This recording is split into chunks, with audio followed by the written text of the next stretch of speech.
오늘 여러분 식사하시면서 떡이 있을 거예요. 예, 우리 정현숙 집사님께서 입원하셨다가 퇴원하셨는데 성도님들 기도해 주셔서 건강하게 퇴원하셨다고 떡을 이렇게 식사하는데 준비했습니다. 맛있게 드시고 또 기도해 주시고 여러분도 떡 낼 일이 많이 있었으면 좋겠습니다. 또 드시다가 토마토가 나오면 우리 송혜정 집사님께서 누님 되시는 농장에서 토마토를 조금 가져오셨는데 드시고 또 조금 남은 거는 가져가셔도 괜찮을 것 같습니다. 아주 예쁜 토마토는 아니지만 먹는데 아주 맛있고 질이 좋더라고요. 참고하시면 좋을 것 같습니다. 여러분 이런 책 읽어보셨습니까? 당신 주변에 있는 사람을 키워라. 아주 유명한 분이죠. 존 맥스웰이라고 리더십이나 동기부여 또 기업체나 또 정부의 관료들을 굉장히 많이 훈련시키고 강연했던 리더십 동기부여 전문가이기도 하고 인조이 이큐이라는 회사를 설립하셔서 사람들을 키워내는 일을 하신 분이죠. 그럼 물론 목회자입니다. 신학교를 졸업하고 목회를 하신 분이죠. 그분이 쓴 책이 이런 책이에요. 당신 주위에 있는 사람을 키워라. 이 책에 아주 이런 내용이 하나 있어요. 여러분 소개 한번 해볼게요. 관심과 헌신은 다르다. 관심과 헌신은 다르다. 당신은 어떤 일을 하는데 관심이 있다면 당신이 아주 편리한 때만 그 일을 하게 될 것이다. 관심이 있는 사람은 편리할 때 그 일을 한다는 거죠. 그렇지만 당신이 어떤 일에 헌신되어 있다면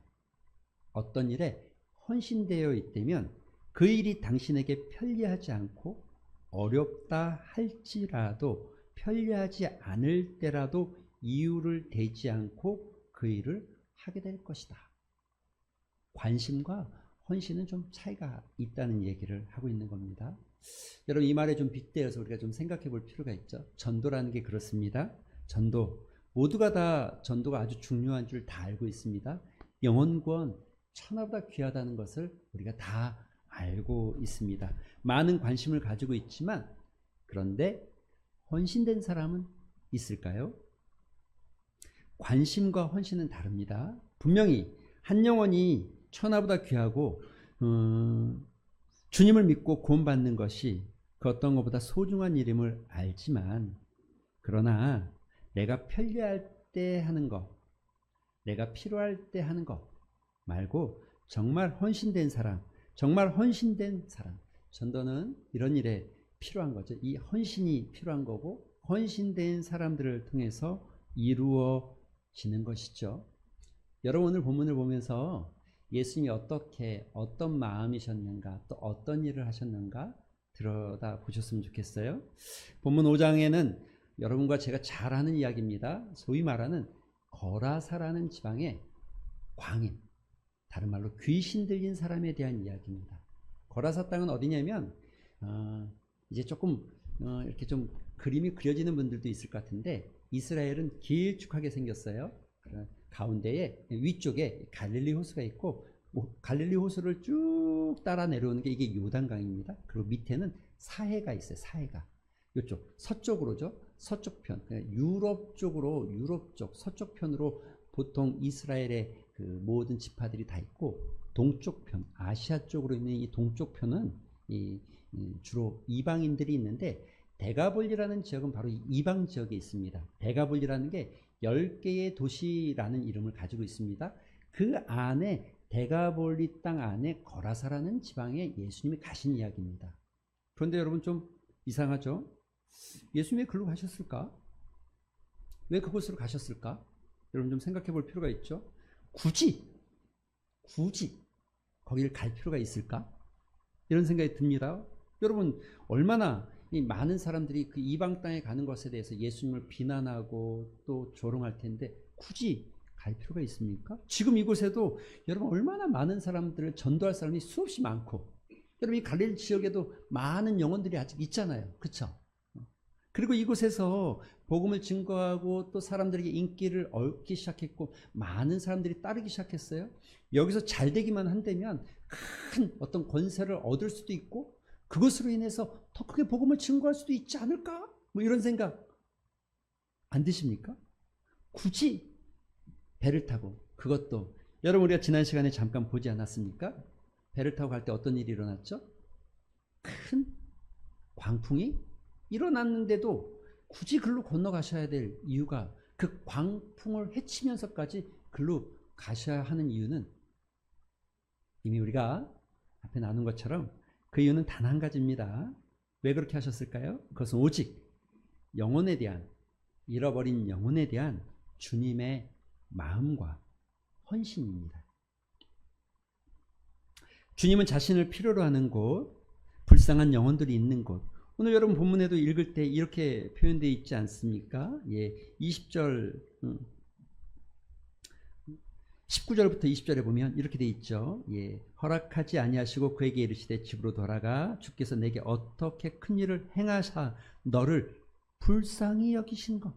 주님이 어떻게 해요? 지금 누구를 불쌍히 여기신 것을, 너에게 은혜를 베풀어 준 것을, 너를 불쌍히 여겨준 것을, 이런 이야기죠. 주님은 불쌍히 여길, 긍휼히 여길 영혼이 있다고 한다면 광풍을 뚫고서라도 간다는 거죠. 그곳에 필요가 있다면 주님의 마음이 잘 묻어져 있는 본문이라고 할 수 있을 것 같습니다. 예, 그렇죠. 주님은 늘 그렇죠. 늘 언제나 그렇죠. 아무 쓸모없고 아무 가치 없고 망가진 인생 같은 인생들에게도 주님은 늘 변하지 않고 찾아오십니다. 혹시 여러분 착각하시는 분들 계십니까? 내가 굉장히 괜찮아서, 내가 굉장히 잘나서, 내가 굉장히 열심히 살아서 주님이 나를 선택했다라고 생각하시는 분 계십니까? 예, 만약 그런 생각을 가지고 있었다고 한다면 여러분 생각을 바꾸셔야 됩니다. 정말 쓸모없고 하나님 편에서는 아무짝에 쓸모없는 흉악된 못된 죄인이지만 주님은 우리에게 광풍을 뚫고 오신 겁니다. 할렐루야. 예. 호수를 건너서 갈릴리 광풍을 뚫고 아무도 가지 않는 이방인 지역 대가볼리로 바로 여러분을 찾으러 오신 것이죠. 그렇게 힘들게 오셔서 만난 사람이 누구라고요? 귀신 들린 사람. 귀신 들린 사람. 여기서 잠깐 우리 좀 생각해 봅시다. 이건 좀 생각해 보고 갈 필요가 있습니다. 귀신 들렸다라는 말은 무슨 말입니까? 물론 우리가 귀신에 대해서 먼저 이야기해 볼 필요가 있는 것 같습니다. 사람들이 가끔 이런 생각합니다. 무서운 영화나 드라마 같은 거 보면 귀신이 막 나오기도 하고 그러잖아요.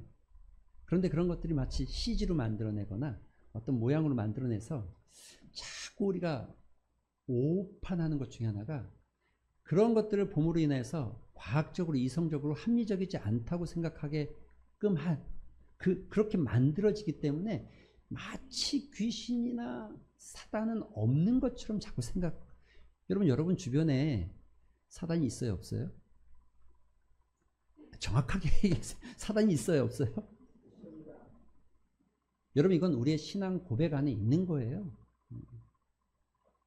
자꾸 이런 영화들이 마치 어떤 우화나 지어낸 것 같은 마음을 갖게 하지만 성경은 실제적으로 사단의 존재가 있는 것을 수없이, 아니 성경이 시작하는 창세기부터 마지막 요한계시록까지 변함없이 이야기하고 있잖아요. 그렇죠? 사단이라는 존재는 우리가 보통 말을 사탄 이렇게 부르는데 사실은 이렇습니다.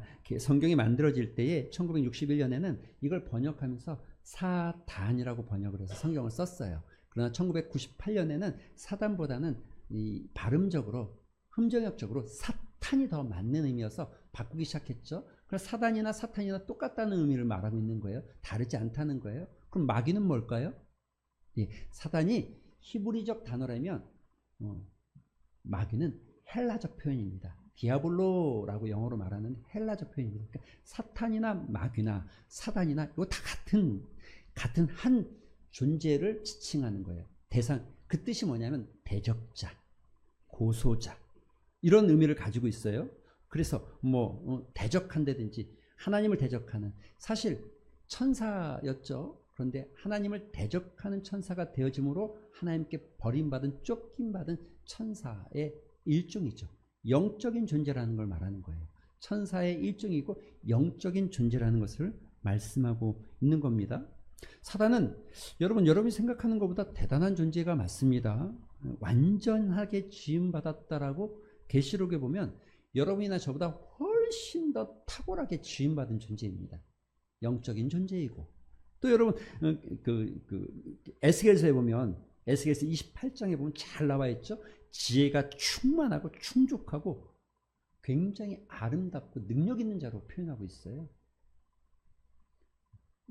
이해가 되십니까? 그냥 가벼운 존재가 아니죠. 그런데 요한복음 8장에 보면 분명하게 예수님 말씀하죠. 그는 살인자이고 그 속에는 진리가 존재하지 않다라고 이야기하고 있어요. 여러분, 사단은 이런 존재입니다. 사탄은 이런 존재입니다. 그러나 사단과 귀신이라고 말할 때 귀신은 다릅니다. 귀신은 굳이 표현하자고 하면 사단과 우두머리와 졸개 같은 느낌이라고 하는 게 맞겠죠. 귀신을 헬라어로는 다이몬, 영어로는 디몬이라고, 악령 이렇게 표현하죠. 마귀는 단수로 성경에 기록되어 있습니다. 사단은 단수예요. 그런데 귀신은 귀신들. 오늘 여러분이 읽은 본문에도 군대 귀신 읽진 않았지만 이 앞절에 군대 귀신, 많은 귀신들을 이야기하고 있습니다. 그런데 여러분, 귀신도 동일하게 버림받은 천사의 일종이고 영적 존재입니다. 네? 그건 기억하셔야 되겠죠. 분명하겠죠. 오늘 본문을 잘 살펴볼 필요가 있습니다. 귀신 들렸다는 게 어떤 모습인가? 우리가 들여다볼 필요가 있죠. 본문을 보면 더러운 귀신이라고 표현하고 있죠. 더러운 귀신이 들렸다. 천사가, 그러니까 여러분, 이게 이 버림받은 천사나 버림받은 사단이나 또 귀신들이 우리에게 들렸다. 우리 사람을 외부에서도 욥기처럼, 여러분, 욥기처럼 외부에서도 우리를 흔들기도 하지만 우리의 내면에서, 우리 안에 들어와서 우리의 내면에서도 우리를 흔들어 놓은 그런 경우가, 제가 얘기하는 게 아니고 성경이 그렇게 기록되어 있잖아요. 곳곳에. 그쵸?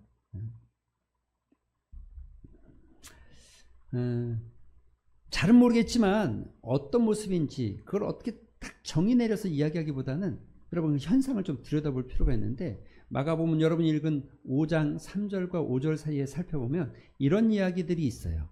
귀신 들린 자의 모습이 어떠냐면, 첫 번째 이런 모습입니다. 귀신 들린 자는요, 혼자 있기를 굉장히 좋아하는 것 같아요. 그래서 오늘 본문에 보니까 무덤 사이에 거하는 외로운 자로, 여러분, 여기서 우리가 기억하셔야 될 하나는, 어떤 현상을 이야기할 때 그 현상이 그 현상을 가지고 있는 모든 사람이 다 이렇다고 말하는 것을 뭐라고 그럽니까? 우리가 그런 걸 어떤 오류라고 그러죠? 일반화의 오류, 이렇게 표현합니다. 물론 일반화의 오류도 여러 가지 종류가 있겠지만, 그러니까 그 모습, 혼자 있는 사람이 다 귀신 들린 건 아닙니다. 그러나 주로 이렇게 귀신 들린 사람은 뭔가 혼자 있고, 그 혼자 있다는 건 뭐냐면, 조금 더 크게 보면 이런 거죠. 가정을 좀 깨트리는 경향이 있습니다. 무덤 사이에 혼자 거하면서 가족을 깨고 가정을 깨는 거죠. 여러분, 오늘 보면 귀신 들린 사람이 가족이 있어요, 없어요? 가정이 있어요, 없어요? 예? 있었잖아요. 그쵸? 예수님이 나중에 귀신 들린 그 사람을 고침받은 다음에 떠나간 다음에 어떻게 합니까? 너가 어디로 가라고요? 가족에게로 가라, 이렇게 말하는 거 보면 그는 가족이 있었어요. 그러나 가족을 떠나서 혼자 있는 거예요. 무덤 사이에 있고, 집도 있고 가족도 있었어요. 그런데 그는 가족들을 깨고 가정을 깨고, 그 안에 어떤 것이 있었는지 모르겠지만 가정을 떠나는 사람들, 주로 사단이 하는 일이 그렇습니다. 사단이 하는 일이 가정을 깨트리고 가정을 무너뜨리고, 하나님께서는 가정을 세우고, 언제나 말씀을 보면 가정이 세워지잖아요. 여러분, 말씀 들여다보면 가정이 세워질 수밖에 없잖아요. 말씀대로 살아가면 가족은 세워질 수밖에 없어요. 말씀대로 가면. 근데 말씀을 떠나가면 가정이 자꾸 깨져요. 할렐루야.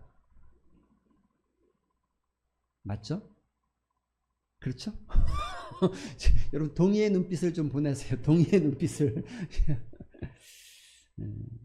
두 번째는요. 이런 겁니다. 묶어두었는데도 그 묶어둔 고랑을 깨트리고 끊어낸다. 괴력을 소유한 것을 표현하고 있어요. 보통 사람들의 힘을 뛰어넘는 거예요. 능력이 있다는 거죠. 무서운 존재일 수 있어요. 5절에도 보면 밤낮 무덤 사이에 거하고 산에서 소리를 지른다는 거예요. 짐승처럼 소리를 지르고 또 자기 몸을 상하는 거예요. 여러분 우리가 이 부분도 깊이 들여다봐야 돼요. 하나님의 사람이라면 하나님께서 창조한 우리 육신을 건강하게 지키기 위해서 노력하는 거, 아끼는 거, 이거는 매우 소중한 일입니다. 여러분의 육신을 함부로 쓰지 않는 것도 필요하죠. 그런데 사단이 하는 일은요, 몸을 상하게 하고 망가뜨리게 하고 건강을 해치고 자기 몸을 상하고 무덤 사이에 거하면서 가족을 떠나게 만들고 괴력을 가지고 있고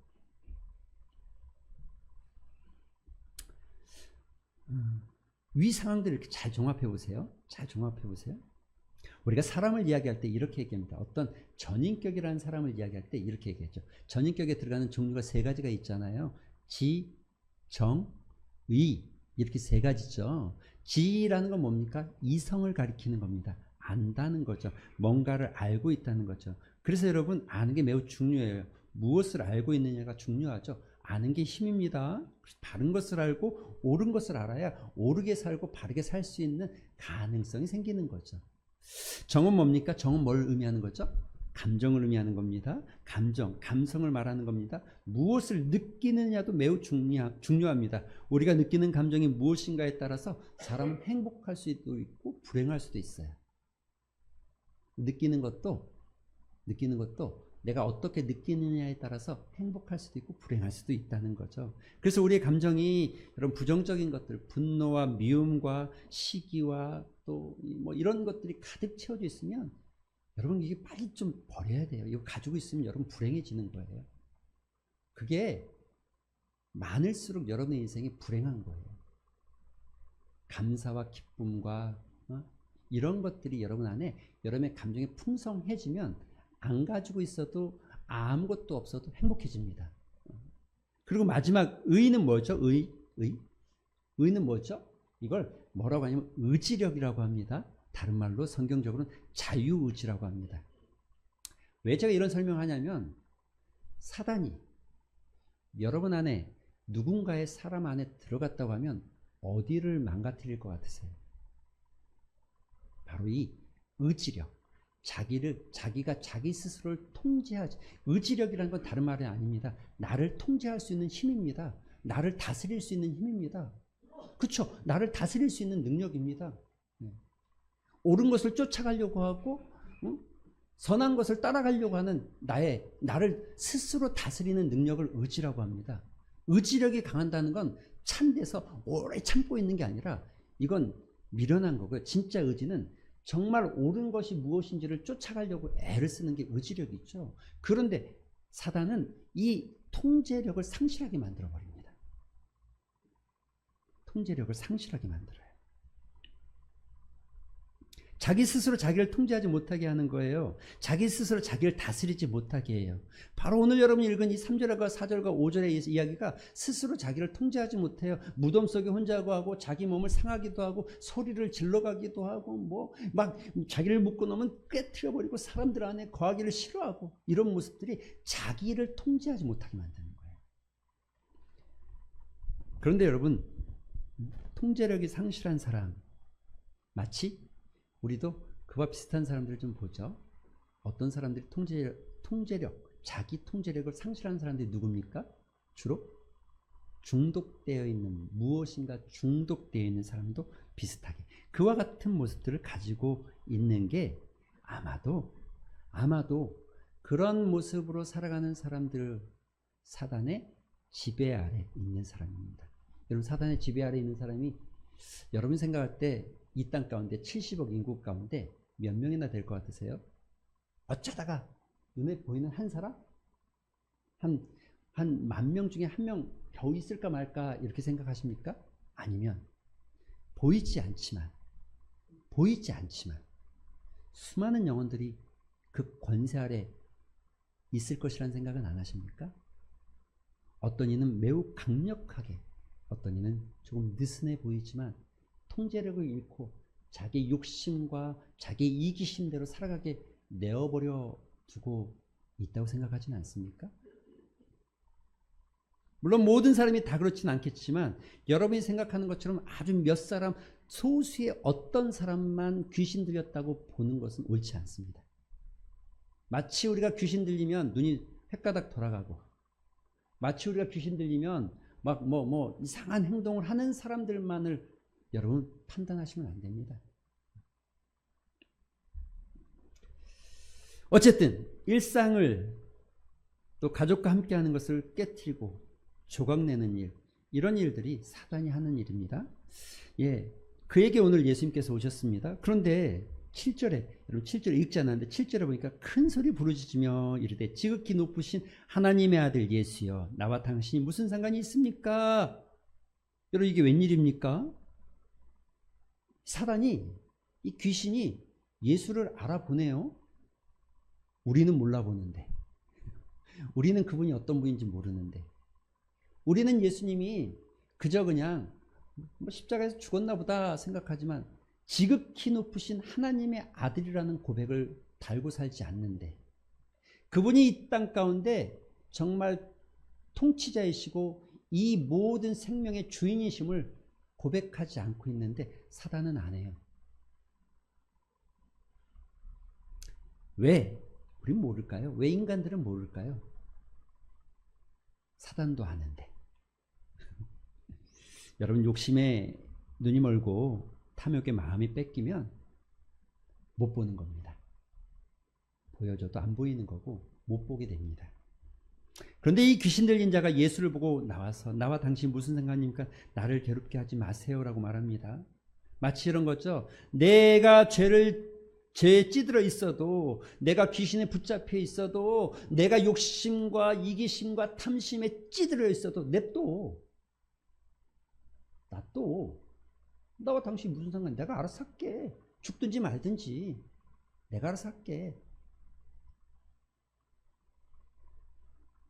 난 이게 좋아. 이게 좋아. 편안해. 이 쾌락이 즐겁고 이게 좋아라고 외치고 있는 거죠. 죽음으로 향해 가고 있고 지옥으로 달려가고 있으면서도 지금이 편하니까 그냥 두라고 하는 모습. 나는 나와 예수님은 상관없다. 십자가의 예수가 나랑 상관이 없다. 나와 당신이 무슨 상관입니까? 귀신 들린 자, 예수님이 자신을 괴롭힌다고 생각하는 거죠. 그런데 사실은 예수님은 그 귀신 들린 자를 괴롭히려고 온 것이 아닙니다. 그를 살리기 위해서 오셨다는 거죠. 비록 그 과정이 어렵고 힘들고 고달플 수는 있지만 예수님은 지금 회복과 치유를 위해서 오신 것이지 그를 괴롭게 하기 위해서 온 것이 아닙니다. 언제까지 어린아이처럼 사탕만 먹을 수 있습니까? 건강하려면 다양하게 먹어야 되죠. 예수님 묻습니다. 너가 누구냐? 너 이름이 뭐냐? 그랬더니 이 군대라는 단어가 당시의 상황 문화를 살펴보면 로마 군제 편제를 보면 한 6,000명 정도의 군단을 군대라고 표현하고 레기온 이렇게 표현합니다. 이건 사단의 권세가 굉장히 크고 많다는 것, 귀신의 권세가 굉장히 크고 능력이 있고 많다는 것을 말하고 있는 겁니다. 그 귀신에게 말합니다. 예, 돼지떼로 들어가라. 마침 거기 돼지떼가 있었어요. 그래서 그 돼지떼로 들어가라고 말합니다. 그러자 그 돼지떼가 비탈길로 내달려서 떨어져 죽었어요. 여러분 이 상황을 상상해 보세요. 어떤 여러분 상상이 됩니까? 한 마리가 아니고 100마리가 아니고 2,000마리 돼지떼가 뛰어가는 한 10m만 뛰어도 지축이 흔들렸을 것 같아요. 근데 막 낭떠러지를 쫙쫙쫙 막다 떨어져요. 자, 어떤 생각이 드실까요? 돼지 한 마리 얼마죠? 한 마리 얼마죠? 그냥 뭐 잘은 모르겠지만 한 50만 원은 안 하려나 싶은데 한 마리 한 50만 원 안 하겠습니까? 50만 원 잡으면 2천 마리면 얼마입니까? 그냥 잡아도 10억이네요. 10억이 그냥 땅으로 그냥 바다로 그냥 슉다 들어가는. 여러분 어떠세요? 여러분 한번 생각해 보세요. 한 영혼이 천하보다 귀하다는 주님의 말씀이 느껴지십니까? 한 영혼을 구원하시는 것은 돼지떼 2천 마리보다 훨씬 가치 있는 일이죠. 여러분 우리가 한 영혼을 구원하기 위해서 그 예수님의 마음이 우리 안에 있습니까? 아니, 정확하게 예수님은 그 귀신 들린 한 영혼을 위해서 돼지떼 2천 마리를 몰살시킨 걸 아까워하지 않은 것처럼 여러분과 저를 위해서도 동일하게 그렇게 하신 것입니다.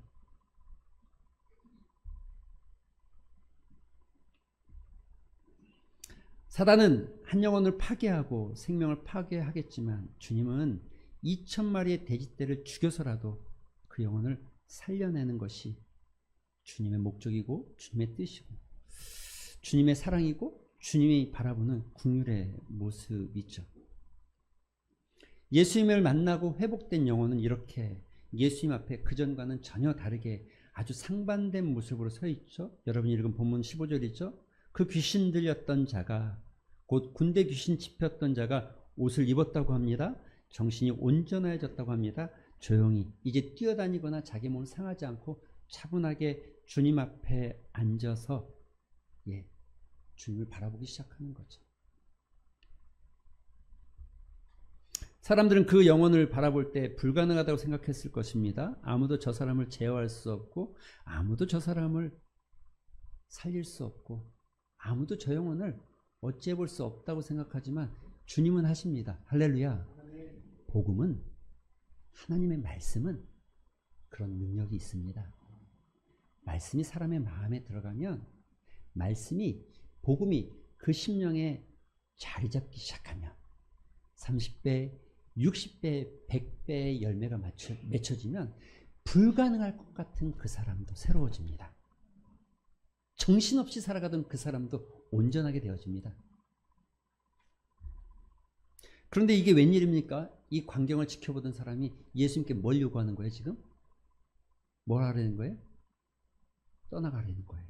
아니 내가 지금 유대인들도 오지 않는 이방 땅에 와서 이방 마을, 이방 도시에 와서 지금 복음을 증거하고 내가 사람을 살리는데 아니 살려놨더니 대뜸 한다는 말이 우리에게서 떠나가세요 라고 말하고 있죠. 17절 떠나가세요 떠나가세요. 왜 그럴까요? 왜 떠나가길 바랬을까요?